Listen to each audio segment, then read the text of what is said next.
But 3-0 Sundowns first half, Yeah. and then 2-2 second half. Then we take the 2-2. Yeah. No, again, if you can also see a little bit of the frustration in Coach Miguel Cardoso, because he's probably thinking about that as well. Complete control, and then suddenly it requires even Korisang to score to make that second half 2-2. It was bound to happen because 10 changes from the previous team that has played. So he's looking for consistency to the fringe players, which at the end of the day, some are coming back from the injuries. Now that fluidity is not there. And also in terms of the momentum, how they know each other. Yes, at training there might be some combination, but game situation is different to that, playing an unknown team, which you don't know exactly what and what is going to expect. You know what? I mean, James, you are setting an incredibly high standard. You just said 10 changes from the Magesi game, and Sundowns still scored 5 goals. That should still say, wow, that's impressive. That is an impressive feat. It is impressive, but if you look at the good things that, like the likes of Koza, there, Rose very well connected. So the youngster, his confidence is growing. He's now starting to be in the first 11. So it shows that as much as the youngsters are going to play, they are able to get that confidence, and eventually he will become one of the best players. 1 minute and 40 seconds in, we see Sales with a little flick. He had a busy day at the office today. He got a little bit of special treatment, but then also able to contribute. Most certainly. Very, very easy game in the beginning, obviously, for Sundowns. And you always felt that they were always going to score. Players like Sales as well, which later on did get the goal. But these games are never easy. Somehow, I did say even before the game that Lady Luck seems to reward these teams there and there. Some of them get big rewards by winning the game. Some of them get goals. And now today it happened again where Sibanye got the 2 goals. So it's a game that is always tricky. But when you're coming from the coach's perspective, you are looking for certain things, for certain targets to be met when it comes to the tactical application, the attitude, the understanding, overall understanding of the players that you put in. You might have made 8 or 9 changes, but you want to gauge those players based on what they're going to bring going forward, based on the fact that these players are options also for more important games that are coming. We see the young players at Mamelodi Sundowns coming to the fore in that first half. It's Koza on the score sheet early on. Then killer pass here from one of the youngest men out on that field with the Clarko, making sure that Matthews made it 2. Killer indeed, and also you look at the Sibanye players, they're still adjusting in terms of the slippery surface, trying to find their shape at the back. They're not looking at the runner, they're ball watching. Everyone is ball watching, no one is spotting the runner, and Matthews managed to make that run, and eventually the pass came. Which foot is this pass here from Letlaku? Right foot? Yeah, right foot.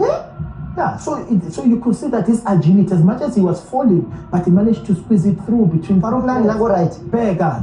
His balance is very good, and it's good to see from such guys. Actually, sometimes. Then we see the mistake there from Tankase, and it's punished by Tashrik Matthews, who makes it 3-0.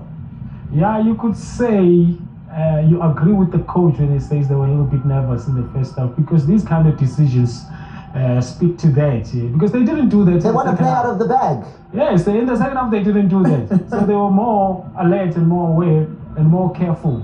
And they tried to do the most basic of things, which is something they should have done in the first half. When they started trying to be pretty, then they made these kind of mistakes, and they did away with it in the second half, and it looked better.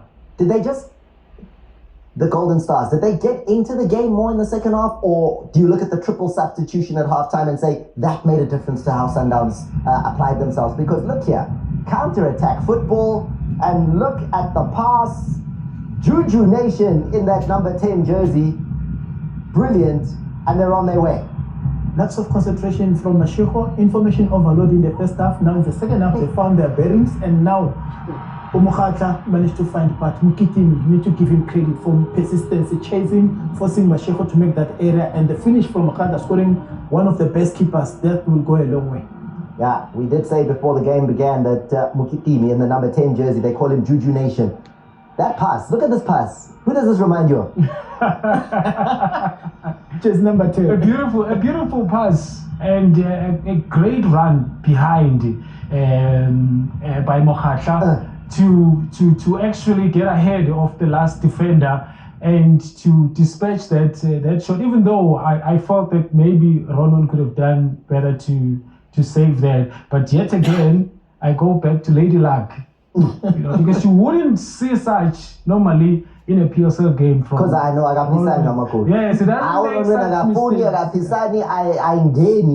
a gift today. Yeah. A gift today.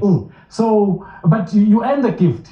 The pressing, the hard running, the attitude that they showed from the moment they cleared the ball from their box and when it was bouncing around. The reason why Mashako ended up making the mistake is because of the press, the pressure that they put on him. And I said before the game, you've got to be smarter than these guys, because in terms of energy, they always want to be present. Now you see the goal there, and then the man who goes on to take the Man of the Match award comes up with an assist for this one. Yeah, if you look at Mokhatla, I think the way he's able to ushaya hamuranga corner, it was very impressive in such a way. But look where it started. It started with the aggression, and then once they won the ball, they knew exactly that there would be a space opening. There, if he was selfish, he could have gone for the same shot, but Begalia Hamurashaya and then Lubusa Watvel, and then that assist from Urankali, and then he managed to slot it in the same way that they scored. So the composure has been there. It's the hard running, it's the persistence, it's the attitudes here he's talking about. To say, Lalel, and if you walked into the house at this stage and you saw this and you looked at the score, you thought 3-2. Hey, when's the guy? Yeah, it turned out.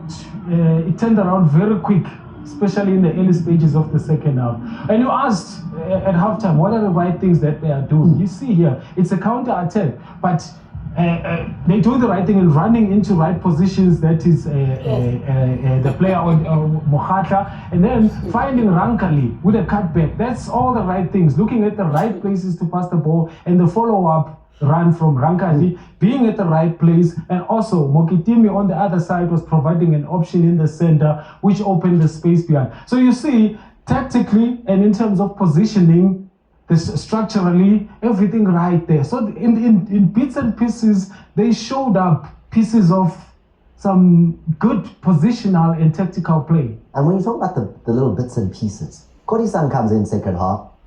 There are moments where his head is down. He's like, oh, he should have scored, should have made maybe a better pass. And then he's involved in Sundowns' 2 goals that they get in the second half. And that's the impact that Coach Cardoso was looking at. Look at Sundowns rotating the ball with Tiwane on the far side, giving them that width. Now he's looking to say, which options am I playing?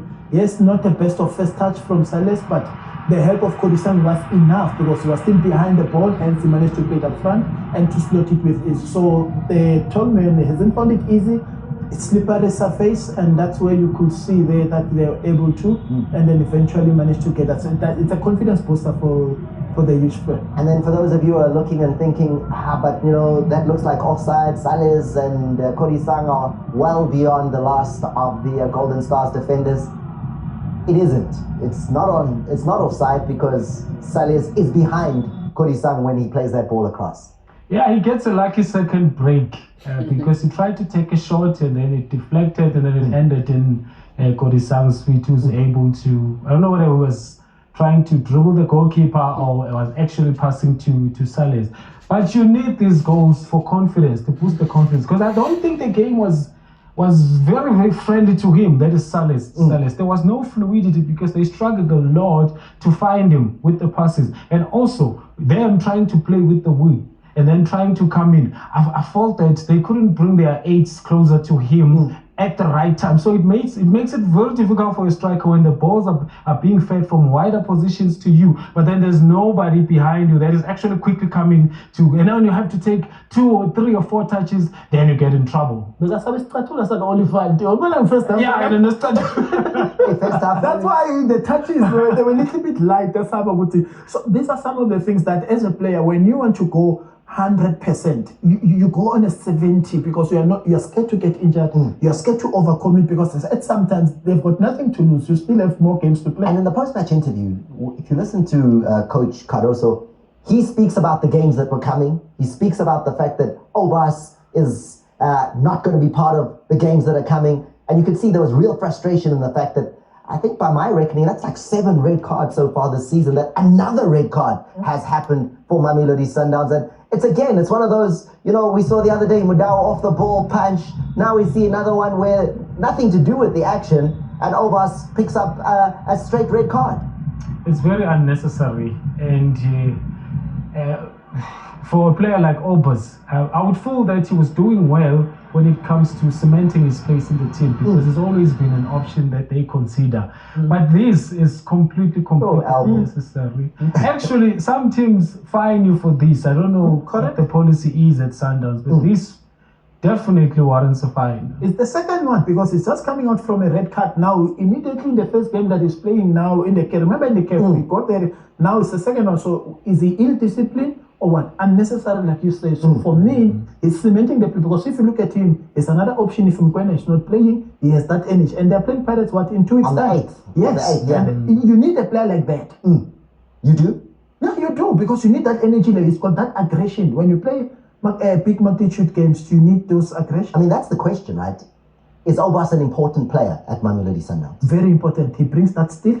You have Mkwena, you have Obas holding things right, and then you're able to let the likes of Ribeiro, you're able to let the likes of Allende the freedom to attack without coming back. So those are some of the options that Coach Cardoso. But now he has to rethink to say, do I only play with one holding midfielder and 2 10s, or should I play with an attacking and then a 10? So it will depend on how the approach will be. Godisang wraps up a half where he gets an assist and then gets onto the score sheet. This is how it happens. It's again a combination of him and Saleh's busy up front. Yeah, because the coach is trying to have more options that could chip in when the Rainers and Ribeiro are not there. And Godisang showed a good attitude when he came on, because he created an opportunity, ended up finding one himself. So he was always trying to do the right thing all the time. He had more impact than maybe Emasego did. I don't think Neoma had an impact that would make him an option for the coach in that number 8 position. So that's what frustrated the Coach Cardoso. Here's these players, I'm trying to widen my pool in terms of options, but I can't bring them to the same level as the others. So I constantly have to now stick with these players and load these players with so many games because the others are taking too long to come to the same level. And also, Thomas, sorry to interject there, they changed the position. Remember, he came in as a winger. Now he was playing on the half spaces. That's where now he managed to find the job, because he's closer to Sales, with Tiwane giving them that width that they were looking for. So that tactical change was very important in the second half. When you looked at that first half, right, I was so interested in how many passes were Mamelodi Sundowns going to make in this game. Because I saw a tweet that said they're going to have 5,000 passes. They were really passing the ball freely, and putting passages of 10, 15, 20 passes together. Let's find out, right? Let's have a look and see how many in the entire 90 minutes of football that we saw. How did Mamelodi Sundowns do in terms of the possession, the attempts, the passes? How were they doing? Well, there you go. Total dominance when it comes to possession, and that's what we expected. Yeah, we're always going to expect that. But the question is, was their possession clear? I don't think it was. From where I was sitting, the possession wasn't clear. Because for a possession to be clear, it should free you from certain areas of the pitch, especially deeper in your own half, and progress you to the other half and on to the final third. How many times were they able to consistently be able to advance? Because I felt that every time they tried to advance, then they got stuck and they found it difficult to actually break through the line. That would be a worry, because this is a game where they could rehearse that, but it wasn't as fluid. It was always, it's one thing to have the opposition being aggressive and trying to distract you, but it's another thing to preserve the ball under those circumstances, under pressure, having someone next to you. And we know Sundowns for that. But they'll still keep the ball. Now let's talk about quality for a second here. Mamelodi Sundowns, I know you're looking for the answer to how many passes. It's 671 passes they made with a 90% pass accuracy. As far as the Golden Stars are concerned, 147 passes, 60% accuracy. There's the difference, right? The quality.